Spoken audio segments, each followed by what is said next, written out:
lease deal and to be able to come into the space. And also the prices that you have, they're very affordable as well. And I think that people right now are looking for that deal for good, you know, wholesome food, but at a good price too. Right.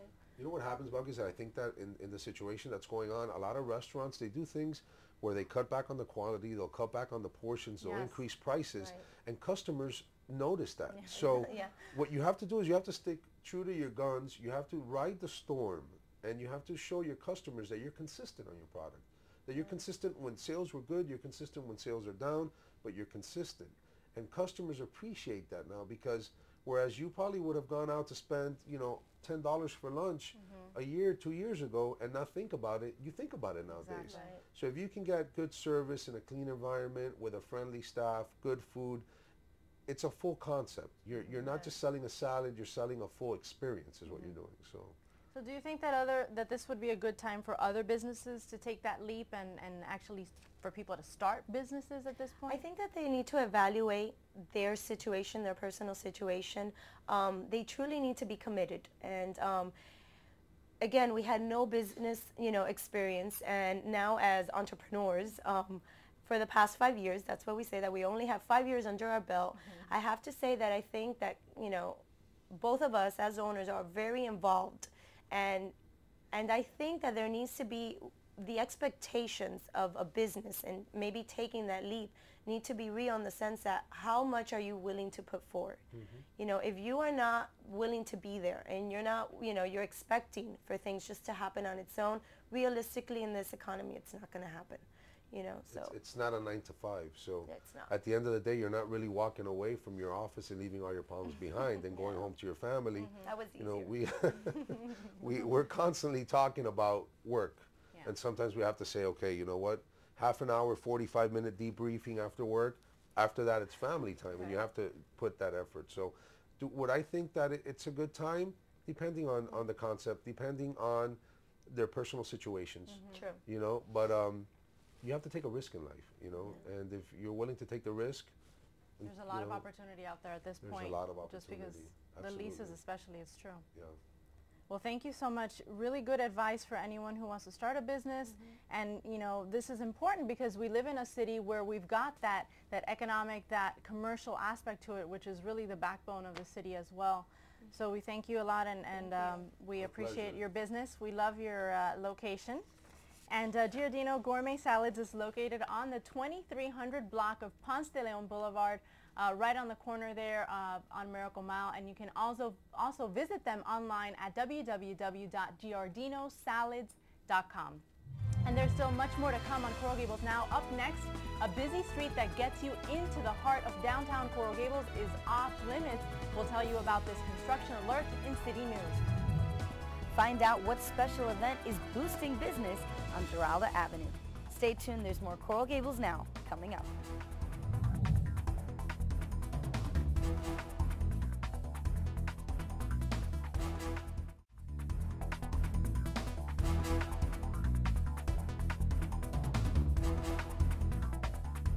Want to enjoy dinner under the stars? It's now possible in Coral Gables. On the first Friday of the month, the 100 block of Giralda Avenue will keep out cars so that restaurants can take their business to the street. Liana Morejon shows us if the allure of dining al fresco is enough to bring in more business.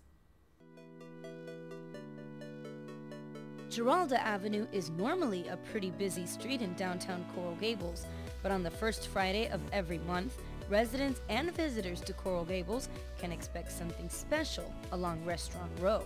And it's all for Giralda Under the Stars. Diners who are accustomed to eating inside can have the option of coming outside and enjoying dinner al fresco out on the street by starlight. Restaurant owners on Giralda are excited to expand their dining rooms out onto the street, which will be closed for vehicular traffic, something new for restaurant patrons. There are very, very big restaurants right now in Coral Gables. I think it's time for the city to show that it's a restaurant-oriented city, and these kind of things and these kind of projects, it will definitely help bringing more people to Coral Gables, definitely. And the people eating inside or outside, whatever the people like it. And also everybody has a different music, But the most spectacular thing about that is everybody bring a very special kind of food. Not only will the event bring something special and fun for local foodies, but it will also help Coral Gables small businesses themselves. The nation's current economic state has not been too kind to those in the restaurant business, so Giralda Under the Stars is also expected to spice up the local economy. Well, I would like to promote more, and also to customers, new customers to come out the area. So this is a good thing. This is something that says that we are creative, that we're getting everybody together to improve the business.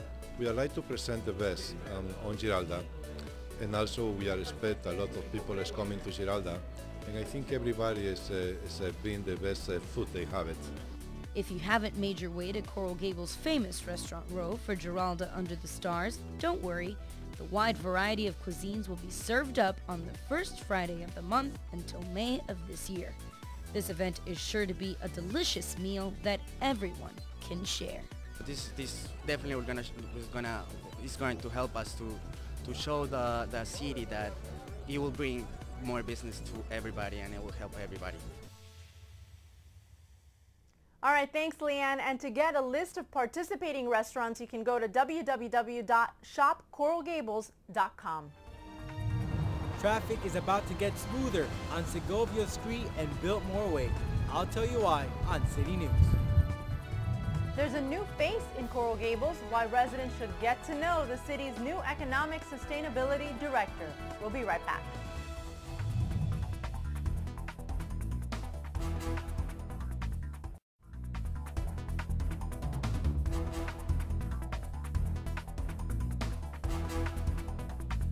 And welcome back. We wanted to introduce you now to someone who will be looking out for the health of businesses in the community. Cindy Birdsell is the new director of the city's Economic Sustainability Department, and she is with us today. Thank you so much, Cindy, for being here. Thank you, Belkys, for having me. And welcome, new hire here at the city. And as many know, the city's development department is now called the Economic Sustainability Department.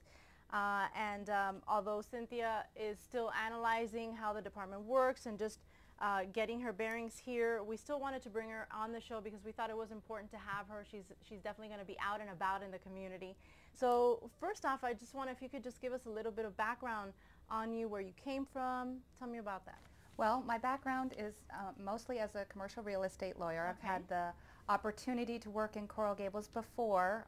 When I was with the Rouse Company for almost 9 years, I got to do a lot of the leasing at Merrick Park and help with the development there. I was in the development group at the Rouse Company, which then was purchased by General Growth Properties. I've also worked for Prime Retail doing outlet centers, and I was a partner in a law firm up in Baltimore. Most recently, I was the general counsel at Terra Nova Corporation, which owns and manages properties in the local area. Okay. Now, what are the responsibilities and goals of the department now? The mission of the department is to strengthen our economic base for the city by retaining the businesses that we have, going out and finding new businesses, assisting small businesses and startup businesses, and doing retail development, all in an effort to enhance the quality of life for Coral Gables and strengthen our business base. Yes, because if the businesses are strong, then the economy of the city would be strong, and we all benefit from having local stores nearby. Of course we do, and our businesses pay a very large portion of our tax base, so they are important members of our community that are contributing to their stability. Okay. And tell me a little bit about what attracted you to the city. You've worked here before in the city with the Village of Merrick Park. You got a taste of it at that point. Tell me what attracted you here. Well, it's a gorgeous city, and it has wonderful retention of real estate values here, which is an amazing thing for the area, because South Florida generally is not obviously doing that well. And I love that it's a planned community. The Rouse Company was founded on that premise as well. Mr. Rouse was one of the first champions of planned communities, and George Merrick was even before him. So I think when the Rouse Company decided to come here, that was something we were all excited about as well. And to get to work here in one of the premier planned communities in the country is really a pleasure. Very cool. And then finally, we should say that Cindy is an artist as well. Beautiful paintings. Thank you. I think that adds so much to